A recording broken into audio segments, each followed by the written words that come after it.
Hello guys, welcome back to our channel the MBBS hustlers. ये video उन सभी students के लिए है जिन्होंने 21 जून को रीनीट अटैम्प्ट किया है और उन स्टूडेंट्स के लिए जो मेडिकल फील्ड में आना चाहते हैं, क्योंकि बहुत से ऐसे रूरल एरियाज़ हैं जिन्हें इतनी अवेयरनेस ही नहीं है कि हमें कौन से फील्ड में जाने के लिए कौन सा ट्रैक अपनाना चाहिए। तो हम इस वीडियो में आपको मोटा मोटा बताएंगे, आप हमारे साथ बने रहें। तो हम ये एक्सपेक्ट करते हैं जिसने भी नीट एग्ज़ाम दिया है उन्होंने अपने नंबर तो ऐड ऑन कर लिए होंगे, क्योंकि एनटीए की जो ऑफिशियल रीनीट की आंसर की है वो भी आ गई है। तो एक हमारे पास मोटा मोटा आइडिया है नंबरों को लेके कि हमारे नंबर इतने बैठ रहे हैं। ऐसी बहुत सी कोचिंग है जैसे कि मोशन है, एलन है, आकाश है, पीडब्ल्यू है, जो एक प्रेडिक्टेड वैल्यू रखती हैं कट ऑफ की, अपने बताते हैं कि इतनी कट ऑफ जा सकती है, 10 साल का एनालिसिस करके वो सभी बताते हैं। तो अगर जो आपने वो वीडियो देखी होंगी तो हमारे लिए आसान हो जाएंगी चीज़ें बताना। तो उसके अकॉर्डिंग हमारे पास 3 कैटेगरी बनती हैं। एक वो कैटेगरी जो उन प्रिडिक्टेड कट ऑफ से अपर है, यानी कि सेफ जोन, और एक जो बॉर्डर लाइन पर है, जो 10-20 नंबर ऊपर नीचे होते हैं वो, और एक ऐसे भी है जिनके नंबर बहुत ही कम हैं। तो उन्हें भी स्ट्रेस लेने की ज़रूरत नहीं है, वो बने रहे हमारे साथ, हम डिटेल में सब आपको बताएंगे कि आपको अब क्या करना आगे चाहिए ये चीज़ें। तो हमारे आदिल भाई जैसे हमारे साथ हैं, अब ये इन कैटेगरी के बारे में आपको ये एक्सप्लेन करने वाले हैं।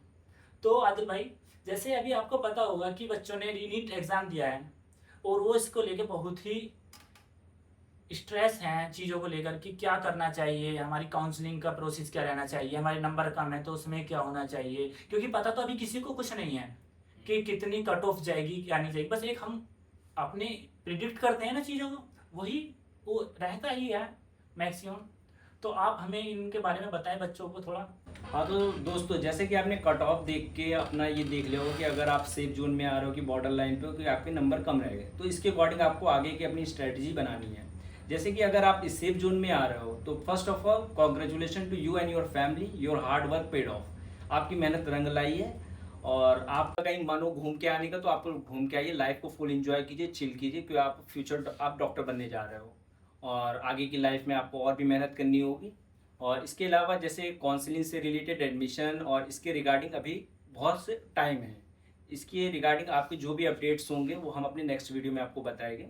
इसके बाद आती है नेक्स्ट कैटेगरी, जो कि काफ़ी मतलब बच्चे इसको ओवरथिंक करते हैं। सेकंड कैटेगरी है बॉर्डर लाइन कैटेगरी। इसमें जैसे कट ऑफ से 10-20 नंबर आपके या फिर ज़्यादा हैं कम हैं, तो आपको आगे कैसे करना है इसके बारे में बताइए। जैसे कि अगर आप आगे डॉक्टर ही बनना चाह रहे हैं तो आपको नेक्स्ट ड्रॉप लेना है, तो आप अपनी गलतियों का एनालिसिस कीजिए और उसके अकॉर्डिंग आगे की स्ट्रेटजी बनाइए। और अगर आपके ज़्यादा ड्रॉप हो गए हैं तो आपको और भी मेडिकल कोर्स के बारे में सोच सकते हैं अकॉर्डिंग टू माय सजेशन, जैसे कि BAMS हो गया, BHMS हो गया, BDS हो गया, क्योंकि ऊपर वाला आपकी डेडिकेशन और हार्ड वर्क को देखता है।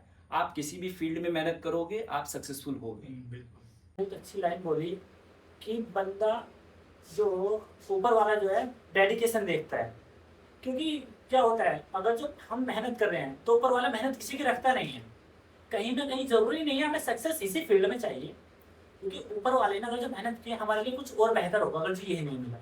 क्योंकि बहुत से बंदे ऐसे भी होते हैं कि 4-4 अटैम्प्ट हो गए, 5-5 अटैम्प्ट हो गए, लेकिन नहीं मुझे यही करना। बहुत अच्छा है यार, होना चाहिए इतना डेडिकेशन, लेकिन बहुत सारे चीज़ें मैटर कर जाती हैं, जैसे फाइनेंशियली कंडीशन कर जाती हैं, और तुम्हारी एज भी कर जाती है, फैमिली पे भी डिपेंड करता है, और फिर और भी प्रेशर आते हैं।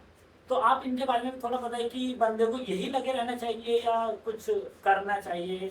कि ऐसा भी होता है ना, जैसे कम नंबर आ रहे हैं तो BDS में एडमिशन ले लो, लेकिन आप नेक्स्ट इसमें क्लियर हो जाना, ऊपर वाले ने जो लिखा होगा तो जरूर देगा। तो आप देखिए, जैसे BDS वगैरह कोर्स है आप ले सकते हो, जैसे मतलब आपकी ज़्यादा ड्रॉप हो रहा है, आपकी फैमिली कंडीशन वैसी है, आपकी फाइनेंशियल कंडीशन वैसी नहीं है, आप और भी अगर मेडिकल कोर्सेज में एडमिशन ले लीजिए और आपके बॉर्डर लाइन नंबर है, यानी आपने प्रिपरेशन कर रखी है, आपने कोर्स, आपको उतना अब वो एफर्ट डालने की ज़रूरत नहीं है।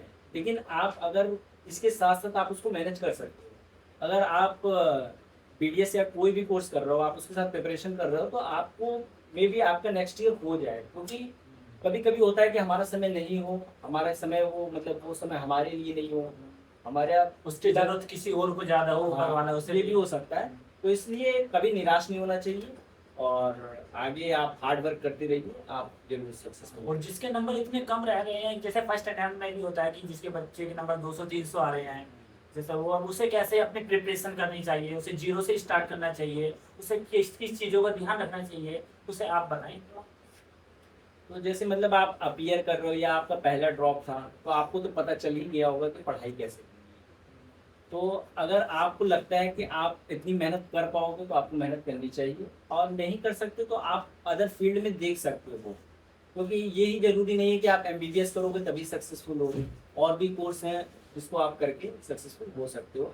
और मैं फर्स्ट टाइम जो नीट का पेपर दिए हैं उनके लिए मेरा ये भी सजेशन रहेगा कि वो पहले पेपर के पैटर्न को समझें, किस तरीके के क्वेश्चन आ रहे हैं, प्रीवियस ईयर क्वेश्चन क्या है, और एक प्रॉपर स्ट्रेटजी अपना के वो अपनी आगे की पढ़ाई करें। हाँ, जैसे अभी जो गलतियाँ की हैं, सिली मिस्टेक की हैं, कुछ एग्जाम्पल होते हैं, कुछ डायग्राम होते हैं, लेबलिंग होती हैं, उनको अभी से अपनी डायरी में लिखें चीज़ें, जैसा कुछ दोबारा करना है जीरो से स्टार्ट करें। आपका कहने का मतलब ये है। हाँ हाँ, जीरो से स्टार्ट करें, बिल्कुल सक्सेस जीरो से मिलेगी। सक्सेस